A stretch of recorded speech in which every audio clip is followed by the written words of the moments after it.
and welcome to Cartoonist Kayfabe. My name is Jim Rugg. I'm Ed Piscor. Before we dive into today's video, I want to call attention to our travels in October. October 22nd, you can find me in Jacksonville at their public library for the Comic and Zine Fest there. The end of the month, October 28th to the 30th, we will be at Baltimore Comic-Con, the birthplace of Cartoonist Kayfabe. And you can find Ed and Uncle Jeff Darrow at Tokyo Comic-Con November 25th through the 27th. It is also Kayfabe-tober month. So if you haven't started yet, start drawing. A lot of great prompts here. We're about halfway through the month, and it has been amazing watching everybody's drawings come in. Hard to keep up with all of them. I looked it up the other day, and there were over 5,000 hashtags for Kayfabe-tober. So keep those drawings coming. It is amazing to see. And show off, man. Take a bow if you guys are out there and you're part of the creative community. Do some drawings, tag Cartoonist Kayfabe, and let everybody enjoy it. Cartoonist Kayfabe is brought to you by the comic books that we make. Ed Piscor's Red Room, Trigger Warnings, and the Antisocial Network are both in stores now wherever you buy comics or find books.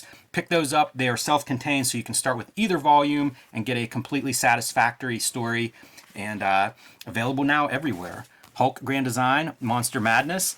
This is a retelling of the 60-year history of the Incredible Hulk. Both issues are out today in comic shops, and there'll be an oversized collection, fluorescent green. You can't miss it in January, but you need to pre-order that one now so that Marvel knows how many to print. Street Angel, Deadliest Girl Alive, back in print after almost a year. 8 complete stories of the homeless ninja on a skateboard, perfect for the action comic fan in your life. And speaking of action comics, one of the best out of the 1970s, The Hands of Shang-Chi, Master of Kung Fu, and the reason we're looking at this, Paul Gulacy. Probably one of his first big achievements in comics was his artwork on Master of Kung Fu, and I don't want to linger on the cover since that is not Gulacy, and we are here for his mark. But he only inks 2 issues of this legendary run, and so we thought we would look at one of those issues. This is number 40, The Murder Agency, and he is handling pencils and inks, and man, comics didn't really look like this. He really set a tone for this comic, and everybody else who worked on this comic, they had to rise to Paul Gulacy standards. We're talking Mike Zeck. We're talking poor Gene Day, died at the drawing board, basically trying to keep up with the level of craft that Paul Gulacy kind of established up front. And look at the verbosity. That is it Doug Munch or McGregor? I always Doug Munch. Yeah. Verbal diarrhea.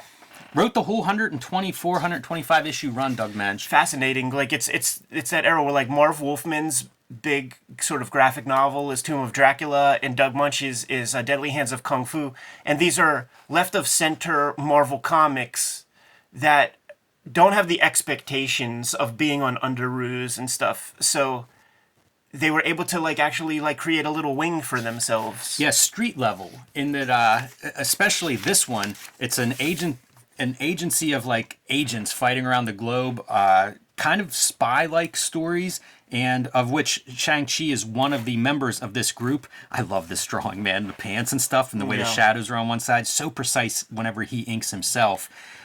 It reminds me of the Gentleman's paperbacks, things like Executioner and Destroyer and all that stuff. And it surprises me that this wasn't a whole genre of comics, It seems like those kinds of B-movie tropes would fit really well in comics, and I think Masters of Kung Fu is kind of proof of that concept. It's true.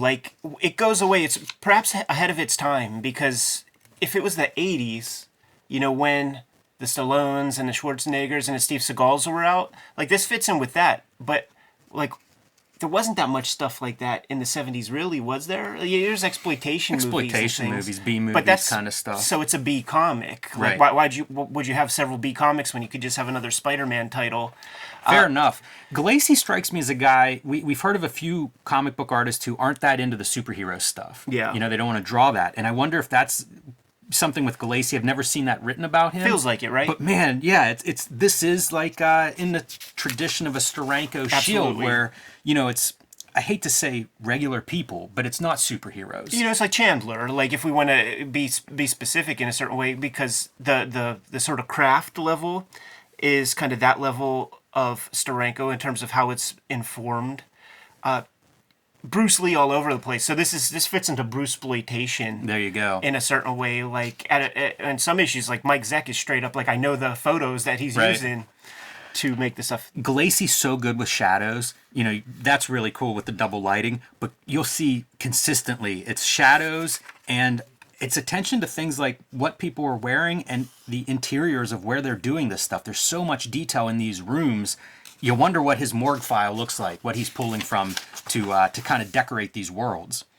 And it's part of the appeal. If you're going to do kind of international spy stories, you need cool cars. You need these different locations, and he delivers. See, even the storytelling sensibility has some Steranko in it. That's a great sequence. I forget what that's called, where you kind of extend your backgrounds, but it's such a cool sequence of the drunk dropping his beer bottle and our guy that's coming to recruit him. He's got to bring him back for another job. Unless you are doing it, you don't understand how hard it is to draw an accurate-looking bottle in perspective, let alone 3 bottles on the same plane to make it feel like it's rolling. You could screw up these ellipses so easy. Here's the other thing. Whenever you have this many words, it's talking heads and exposition. How do you make those pages look exciting? Thankfully, it's probably Marvel Method. So Gulacy, at this point, he's been working with Munch a little while for sure. So he knows about the verbosity. I feel like there should have been a way to fuck with that when in the drawing process. Like maybe don't leave so much space for Munch. Maybe then Munch has to edit himself a little bit and just get a couple of words in on the game, man. It is such a staple of that time period, the 70s, because the other video that we've looked at so far with Gulacy is Saber, and that's Don McGregor. Yeah. And it's another dude who is putting this kind of word count on the pages. But let's remove the lettering and just look at presumably what the art would be if this is a Marvel Method book.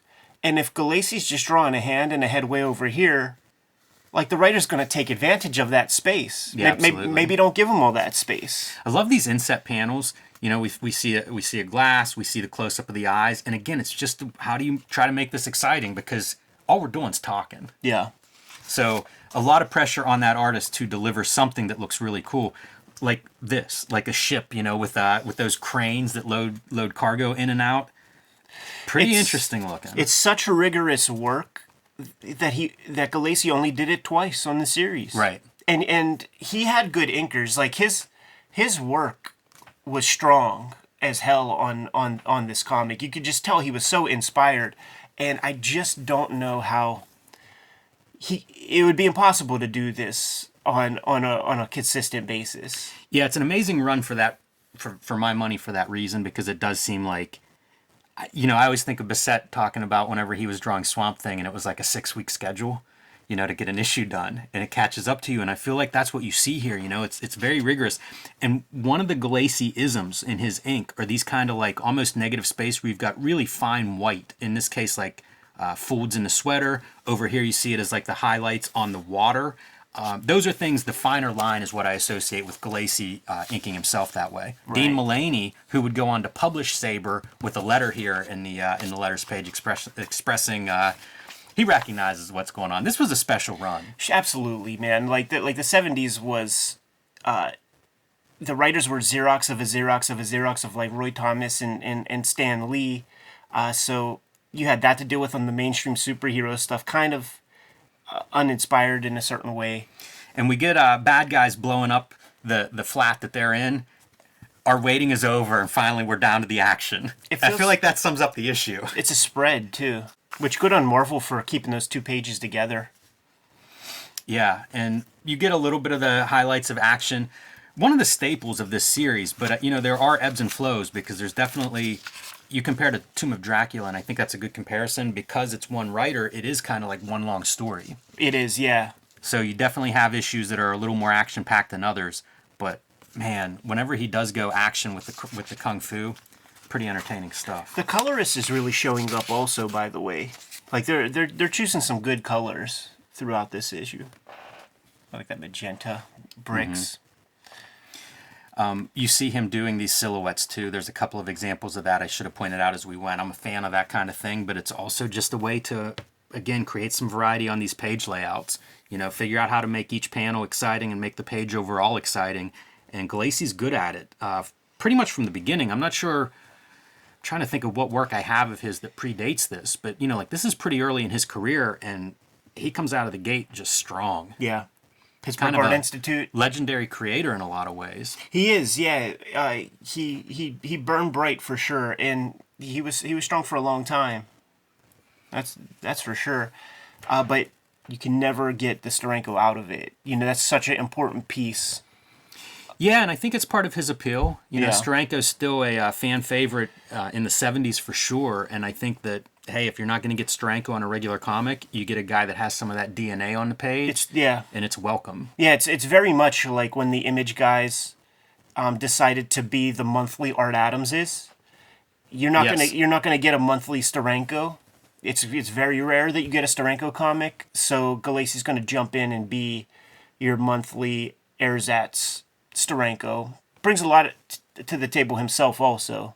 Yeah, absolutely. And if you see his work in black and white, he's so good spotting these blacks. Like even just making the room background black, it makes for a striking layout. I say that because I see the silhouette and it makes me think about it. But, you see it in his lighting, which if you're good at lighting, you're good at spotting blacks. That's really what it comes down to, especially in this era of comic books. And Gulacy was one of the best at this time. And it fits a book like this. It's noir. Mm-hmm. Yeah, such a fun one to look at. Just like Tomb of Dracula, like I have it in mind to read through the Shang-Chi stuff to just see where they went with things. But it really, you can't read it one after another after another. It's really not built that way. So you read one, you let a little time pass, read the next issue, let a little time pass because of the redundancy. I would be curious what the thinking was for the writers at this time, because this is a 30-minute read. Like there are comics that are 2-minute reads, right. 20 minutes, something like that. This is a big one, and I wonder if that's intentional on the writer's part, where they're like, this one isn't for 7-year-olds. This is for, the person who likes Destroyer books or whatever. And if you want to elongate the read, it's the same page count and stuff, you got to put in these words. So I wonder how intentional that is on the part of the writers, because some of it is definitely kind of purpley prose and a lot of exposition. Yes. Yeah. Which would suggest, maybe 10-year-olds can read this one, man. Good to go? Yes. Kayfabers, like, follow, subscribe to the YouTube channel. Hit the bell. We'll notify you when new vids are available. Jimmy, tell the people what's out there, man. Hulk Grand Design Monster Madness, that is in stores right now, and the oversized collection will be in stores in January. You need to pre-order that one from your local shop or wherever you buy books. Street Angel, Deadliest Girl Alive, back in print after almost a year from Image Comics. It's 8 complete full-color stories of the homeless ninja on a skateboard, perfect for you or the person you want to buy a gift for this holiday season.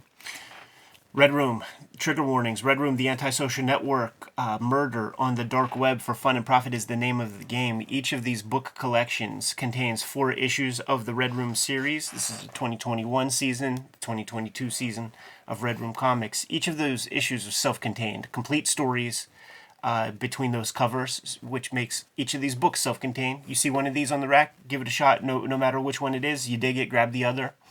I'm serializing new Red Room comics on my Patreon right now before they hit print. $3 a month will get you that subscription to the Patreon. More than 300 pages worth of stuff with new strips every Tuesday. Hit up my link tree in the description below this video to get to those destinations. Jimmy, what else do we have out there, man? Subscribe to the Cartoonist Kayfabe newsletter at the links below this video. You can also find Cartoonist Kayfabe t-shirts and merchandise at the links below this video. Another great way to support the Cartoonist Kayfabe channel. Given those marching orders, Jimmy, will be on our way. Read more comics.